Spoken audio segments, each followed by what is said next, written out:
अस्सलाम वालेकुम व्यूअर्स। आज हम वीडियो लेके आए हैं इस बारे में कि आप वीज़ा अप्लाई करते हुए कौन कौन सी गलतियां करते हैं। सबसे पहले नंबर वन, जैसे आपको पहले बताया है कि आपने अपना प्रोफाइल देखना है कि आपका प्रोफाइल क्या है। मतलब एक दो किस्म के प्रोफाइल हैं। एक आपका जो पर्सनल प्रोफाइल है, मतलब आप सैलरीड इंडिविजुअल हैं या आप बिज़नेस पर्सन हैं। दूसरा प्रोफाइल ये होता है कि आपकी ट्रैवल हिस्ट्री क्या है। मतलब अगर आप टूरिस्ट हैं, विज़िट करते हैं, तो आपकी विज़िट के हवाले से, टूरिज़म के हवाले से हिस्ट्री होगी। अगर आप बिज़नेस पर्सन हैं और बिज़नेस विजिट पर जाते हैं तो बिज़नेस विजिट्स के हिसाब से आपका प्रोफाइल होगा।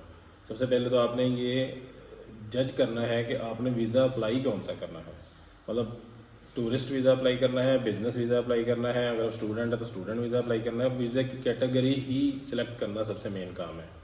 अच्छा, वीज़े की कैटेगरी हमने सेलेक्ट कर ली।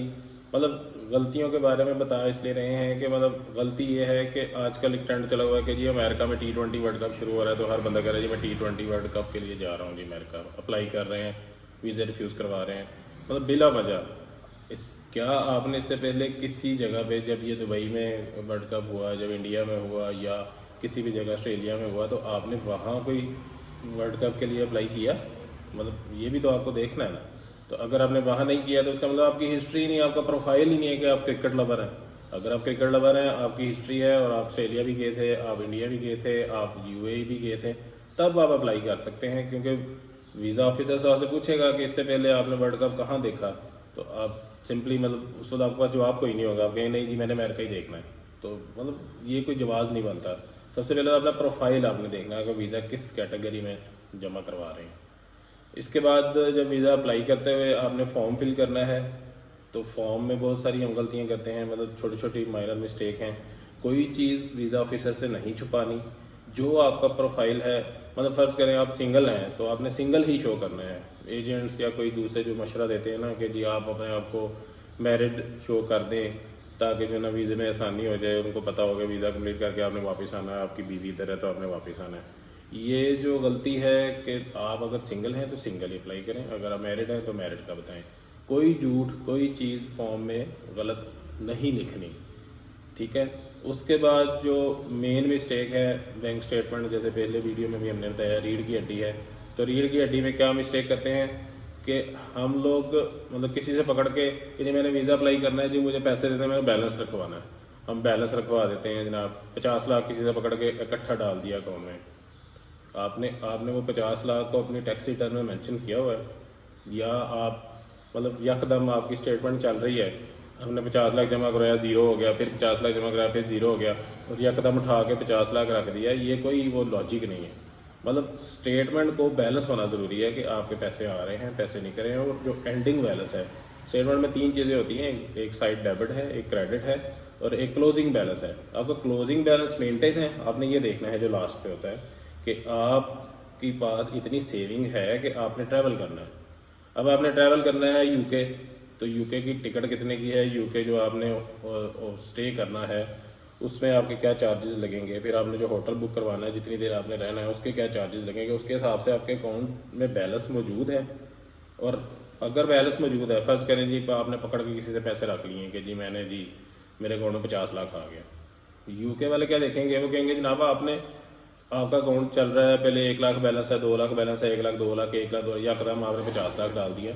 तो वीज़ा ऑफिसर को बेवकूफ़ तो नहीं बैठा, उसे पता लग जाएगा किसी से पकड़ के पैसे रखे हैं, वीज़ा रिफ्यूज़ होगा, वो तो स्ट्रेट वे आप वीज़ा रिफ्यूज़ करवा लेते हैं। अच्छा, एक और गलती ये है कि बैंक स्टेटमेंट में आपने चले 50 लाख फ़र्ज़ करें मेंटेन ही किया हुआ है, 6 महीने रखा हुआ है, और आप टैक्स रिटर्न फाइल करते हैं, उसमें आप लिखते हैं जी मेरी एनुअल इनकम जो है 2.5 लाख है। अब एनुअल इनकम 2.5 लाख को आप 12 में तकसीम करें तो आपकी मंथली इनकम को 35-40 हज़ार अगर निकलती है, तो 35-40 हज़ार मंथली में आप एक्सपेंस कितना करते हैं, मतलब अपने जो लिविंग जो एक्सपेंसेस हैं वो कितने हैं, आपकी उसमें सेविंग कितनी है। 35-40 हज़ार में क्या लिविंग एक्सपेंस होंगे, क्या सेविंग होगी।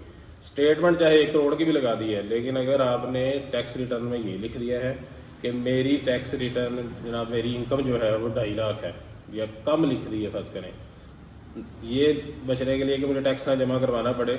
जो स्लैब आजकल चल रहा है 6 लाख का, 6 लाख से नीचे नीचे रखें जी।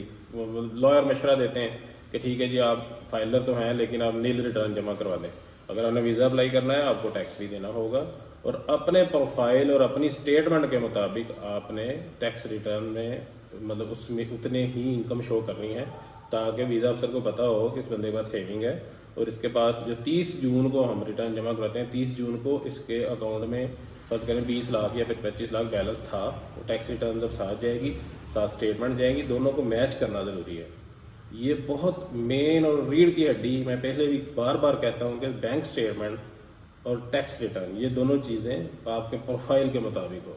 अब ये भी ना हो कि जनाब आप स्टूडेंट हैं तो आप कह रहे हैं जी मैं स्टूडेंट भी हूँ तो जनाब मेरी इनकम जो है वो मतलब 10 लाख है, मतलब आपके प्रोफाइल के मुताबिक आपकी इनकम होनी चाहिए। आपकी सैलरी, अगर मैं सैलरीड इंडिविजुअल हूँ तो मेरी सैलरी कितनी है और सैलरी के हिसाब से मेरी एक्सपेंस निकाल के इनकम कितनी है, वो प्रोफाइल जो है ना मेरा सैलरी वाला प्रोफाइल, वो सैलरी वाले प्रोफाइल जितना ही हो। बिजनेसमैन का बिजनेस के मुताबिक प्रोफाइल होगा, सैलरीड पर्सन का सैलरीड पर्सन के मुताबिक प्रोफाइल होगा। एक तो ये मतलब सबसे मेन और बड़ी गलती हर बंदा यही कर रहा है कि टैक्स रिटर्न और बैंक स्टेटमेंट जो है ना मैच नहीं हो रही। वीज़ा अफसर स्ट्रेट में रिफ्यूज़ कर देता है, उसे पता लग जाता है कि ये पैसे पकड़ के अकाउंट स्टेटमेंट में रख दिए और टैक्स ये जमा नहीं करवा रहा, ना इसकी कोई रिटर्न उससे मैच हो रही है। ठीक है, ये एक गलती आपने इससे दरगुजर करना है अगर आपने वीज़ा लेना है। और पहले वाली बात कि ट्रैवल हिस्ट्री जो है वो बहुत ज़रूरी है।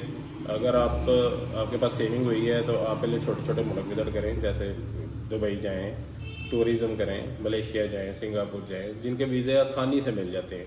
ना कि direct UK, direct USA, direct Canada का वीज़ा डाल दें कि जनाब मैंने डायरेक्ट जी अमेरिका ही जाना। नहीं, पहले आप अपनी हिस्ट्री बनाएं। वो हिस्ट्री में आपको पता लगेगा, आप दुनिया एक्सप्लोर करेंगे, आपको समझ आएगी। छोटे छोटे मुल्क पहले विजिट करें, अपनी हिस्ट्री को मजबूत करें, अपनी मतलब उसमें प्रोफाइल को अपने को स्ट्रॉन्ग करें, उसके बाद जो है किसी बड़े मुल्क का वीज़ा अप्लाई करें, वो वीज़ा फिर रुकने के चांसेस नहीं होंगे। ठीक है। और अच्छा, एक चीज़ और बताना चाहूँगा स्पॉन्सर के वाले से। अब स्पॉन्सर में क्या गलती है कि स्पॉन्सर हम लोग मंगवाते हैं, बाहर से कोई रिलेटिव है वहाँ से स्पॉन्सर मंगवा रहे हैं, वो स्पॉन्सर आता है ना, कुछ लोग वो स्पॉन्सर वो मतलब प्रॉपर अटेस्ट होना चाहिए स्पॉन्सर उससे, जो वहाँ का कोई लॉयर है, जो अच्छा लॉयर हो और वो नोटराइज करे उसको, ताकि आपका स्पॉन्सर जेन्युइन हो। वीज़ा अफसर भी उसको वेरीफाई करे, तो आपके लॉयर को कॉल जाए तो वो उसको वेरीफाई करे कि जी बिल्कुल ये स्पॉन्सर मैंने किया है। और जो बंदा आपका स्पॉन्सर कर रहा है उस स्पॉन्सर में मुख्तलिफ चीज़ें लिखेगा कि जी मैं अकोमोडेट करूँगा जब ये बंदा UK आएगा या USA या जहाँ भी जाएगा, कनाडा जाएगा, मैं इसको अकोमोडेट करूँगा। उस बंदे की इतनी वर्थ है, उसके भी डॉक्यूमेंट लगेंगे, उसकी स्टेटमेंट, उसकी टैक्स रिटर्न वहाँ की, मतलब अगर वो कनाडा में है या वो UK में है तो उसकी वहाँ की चीज़ें लगेगी। और वो मतलब इतना स्ट्रॉन्ग है कि वो आप वहाँ जाएँ 15 दिन के लिए तो वो आपको अकोमोडेट कर रहा है, या आपको फूड का वो लिख रहा है, अकोमोडेशन का लिख रहा है, तो वो आपको प्रोवाइड कर सकता है कि नहीं। अगर वो इस पोजीशन में नहीं है, उसके अकाउंट में माइनस बैलेंस चल रहा है, डेबिट बैलेंस चल रहा है, तो वो आपको क्या अकोमोडेट करेगा, तो उसने तो पहले ही बैंक के पैसे देने हैं। ये छोटी छोटी चीज़ें हैं, ये भी आपने स्पॉन्सर में बड़ी अहम जेन में रखनी है। अगर आपका वहाँ रिलेटिव नहीं है, आप स्पॉन्सर नहीं कर रहे और स्पॉन्सर की बजाय आपने मतलब होटल बुकिंग करवानी है, तो होटल बुकिंग भी किसी पेटेंट बंदे से होटल बुकिंग करवाएं। मतलब पेटेंट से मुराद है कि आपने वीज़ा अप्लाई किया हुआ है तो पीछे ये ना हो कि आपकी होटल बुकिंग कैंसिल हो गई है, उधर से वीज़ा ऑफिसर होटल में कॉल कर रहा है तो पता लग रहा है कि जनाब ये तो होटल बुकिंग 4 दिन के लिए हुई थी, कैंसिल हो गई है। होटल बुकिंग आपकी प्रॉपर होनी चाहिए, जो ट्रैवल एजेंट प्रॉपर होते हैं उनसे आपने होटल बुकिंग करवानी है, और वो वैलिड रहे जब तक आपके वीज़े का रिजल्ट नहीं आता।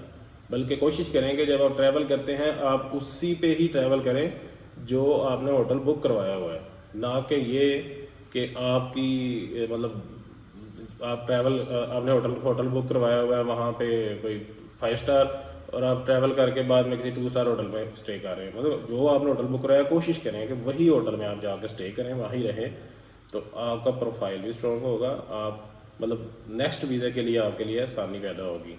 ठीक है, ये छोटी छोटी गलतियाँ हैं। अब वीडियो लंबी हो जाएगी, नेक्स्ट जो मज़ीद रह जाएंगी वो आपको गलतियाँ, छोटी छोटी और गलतियाँ हैं वो भी आपको एक्सप्लेन करेंगे। और नेक्स्ट हम ये बताएंगे कि किसी मतलब एक मुल्क का वीज़ा लेके, जैसे अमेरिका का वीज़ा कैसे लगता है, उसका A to Z सारा प्रोसीजर डिफाइन करेंगे, इसी तरह UK का, इसी तरह कनाडा का। आगे हमारी बहुत अच्छी वीडियोज़ आ रही हैं जिसमें हम स्टेप बाय स्टेप सारे जो है ना वीज़े वो एक्सप्लेन कर रहे हैं। तो इसलिए इसको सब्सक्राइब करना ना भूलें चैनल को, आपको बहुत अच्छी और मुफीद इन्फॉर्मेशन मिलने वाली है। और आप बगैर किसी वेट किए इसको बेल के आइकन को दबा दें और नेक्स्ट वीडियो का इंतज़ार करें।